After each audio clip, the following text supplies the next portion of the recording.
लोकसभा चुनाव के बिगुल बजने के साथ साथ आदर्श आचार संहिता भी लागू हो गई है। ऐसे में ये जानना बेहद जरूरी है कि आचार संहिता के दौरान क्या क्या प्रतिबंध लगाए गए हैं।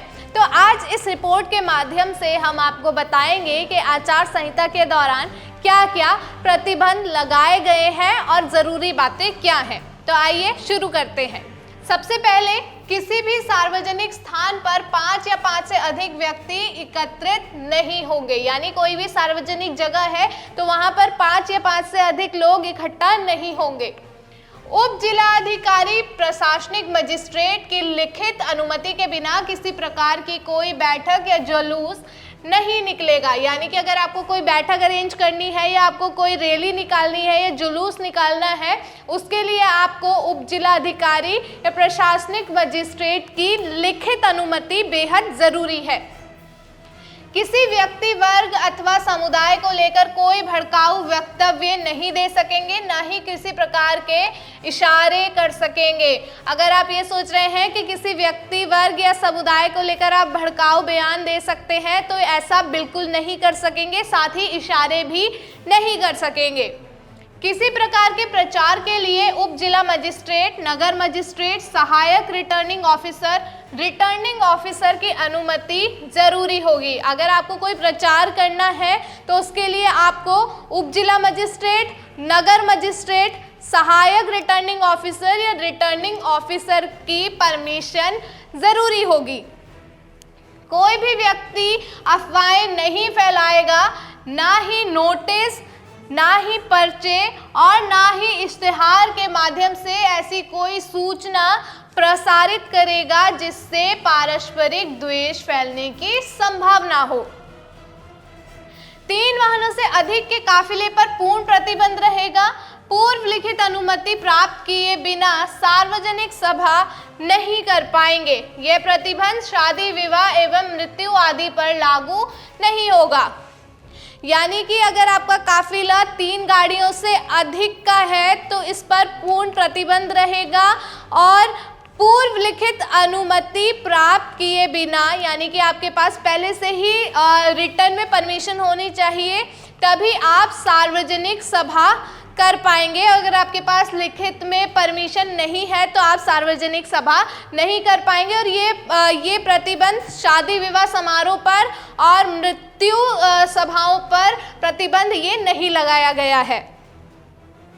व्यक्ति, संस्थान या राजनीतिक दल सुबह 6 बजे से रात्रि 10 बजे के अलावा अतिरिक्त लाउड स्पीकर, माइक्रोफोन अथवा ध्वनि विस्तारक यंत्र प्रयोग में नहीं ला सकेंगे। सामान्य स्थिति में इसके प्रयोग के लिए अनुमति जरूरी होगी।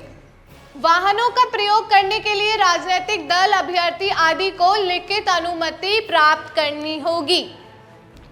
वाहनों को पर्याप्त वाहन पास तथा लाउडस्पीकर या किसी ध्वनि विस्तारक यंत्र की अनुमति को विंड स्क्रीन पर चस्पा करना होगा। यानी कि जो वाहन है उनको जो वाहन पास प्राप्त हुए हैं या लाउडस्पीकर वो यूज़ कर रहे हैं या कोई भी ध्वनि विस्तारक यंत्र यूज़ कर रहे हैं और उन्होंने अनुमति ले ली है, परमिशन ले ली है, तो वो परमिशन लेटर होगा, वो उनको अपने वाहनों की विंड स्क्रीन पर चस्पा करना होगा।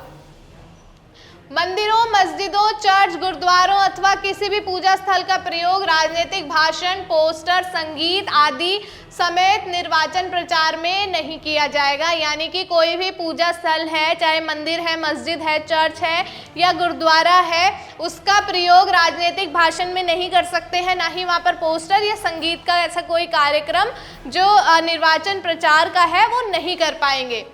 कोई भी व्यक्ति मतदान के दिन मतदाता पहचान पर्चियों के वितरण के लिए इस्तेमाल किए जाने वाले स्थानों पर या फिर मतदान केंद्रों पर इश्तिहार, झंडा, प्रतीक या अन्य प्रचार सामग्री का प्रदर्शन नहीं करेगा।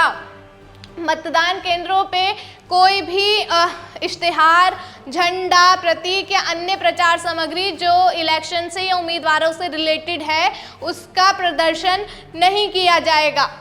कोई भी व्यक्ति या राजनीतिक दल मतदान के दिन मतदान केंद्रों की 200 मीटर परिधि में मतदान स्टॉलों का निर्माण नहीं करेगा। अभिकर्ताओं कार्यकर्ताओं के उपयोग के लिए धूप वर्षा से बचने के लिए एक छतरी या त्रिपाल के एक टुकड़े के साथ एक मेज और 2 कुर्सी अनुमान्य होगी। इसके अलावा अधिसूचना जारी होने की तिथि 20 मार्च 2024 है। नाम निर्देशन प्रस्तुत करने की अंतिम तिथि 27 मार्च 2024 है, दिन बुधवार का है। और नाम निर्देशन पत्रों की संवीक्षा की तिथि 28 मार्च 2024 है और नाम वापसी की अंतिम तिथि 30 मार्च 2024 है, दिन शनिवार का है। मतदान की तिथि 19 अप्रैल 2024 है और मतगणना की तिथि 4 जून 2024 और 6 जून 2024 को निर्वाचन प्रक्रिया संपन्न करा ली जाएगी। यानी कि 4 जून को मतगणना होगी और 6 जून को निर्वाचन प्रक्रिया संपन्न करा ली जाएगी। ये तो थे कि प्रतिबंध जो लगाए गए हैं आचार संहिता के दौरान। अब कुछ जरूरी बातें हैं वो भी देख लेते हैं। प्रत्येक प्रत्याशी के लिए निर्वाचन व्यय की अधिकतम राशि 95 लाख निर्धारित की गई है। यानी कि कोई भी प्रत्याशी चुनाव के दौरान निर्वाचन व्यय की जो उनकी अधिकतम राशि है वो 95 लाख ही रखी गई है। 95 लाख से ज़्यादा खर्च नहीं कर सकते हैं। आदर्श आचार संहिता के दौरान 50,000 से अधिक की धनराशि जिसका स्रोत स्पष्ट नहीं होगा जब्त किया जा सकता है। यानी कि 50,000 या उससे अधिक आपके पास धनराशि है जिसके आपके पास डॉक्यूमेंट्स नहीं है, जिसका स्रोत मतलब सोर्स आपको नहीं पता है, वो जब्त कर लिया जाएगा। सभी नागरिक 50,000 की नगद धनराशि के परिवहन के दौरान आवश्यक दस्तावेज साथ रखें। यानी कि 50,000 से अधिक की धनराशि के परिवहन के दौरान आपको सभी डॉक्यूमेंट्स अपने साथ में रखने हैं। जो भी डॉक्यूमेंट्स हैं उसका सोर्स क्या है, सब कुछ आपको अपने साथ में रखने हैं। अगर आपके पास डॉक्यूमेंट्स नहीं होंगे तो आपकी जो धनराशि है वो जब्त कर ली जाएगी और जब तक आप वो प्रॉपर डॉक्यूमेंट्स नहीं दिखाएंगे तब तक आपकी धनराशि रिलीज नहीं की जाएगी। सामान्य निर्वाचन में ईवीएम और वीवीपैट का प्रयोग किया जाएगा। यानी इस बार ईवीएम और वीवीपैट से वोट डलेंगे। मतदेय स्थल पर मतदाता की पहचान हेतु फोटोयुक्त मतदाता पहचान पत्र अथवा आयोग द्वारा अनुमोदित दस्तावेज से मतदाता की पहचान सुनिश्चित की जाएगी। यानी जो मतदेय स्थल है जहाँ पर वोट डलेंगे वहाँ पर मतदाता की पहचान के लिए उनका जो पहचान पत्र होगा, वोटर आईडी कार्ड, उससे आपकी पहचान की जाएगी या फिर आयोग द्वारा अनुमोदित दस्तावेज यानी कि वोटर आईडी के अलावा जो और अन्य 12 दस्तावेज हैं, 12 डॉक्यूमेंट्स हैं, उनके अलावा भी उनके ज़रिए आपकी जो पहचान है वो सुनिश्चित की जाएगी।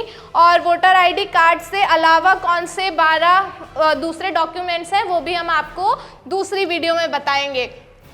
अभी के लिए हमने आपको बताया कि आचार संहिता के दौरान क्या क्या प्रतिबंध लगाए गए हैं और कुछ ज़रूरी बातें हमने आपको बताई जो आपको ध्यान में रखनी है। इसके अलावा भी अगर आपकी कोई और क्वेरी है, आप कुछ पूछना चाहते हैं, आपका कुछ सवाल है तो आप हमें कमेंट सेक्शन में लिख सकते हैं।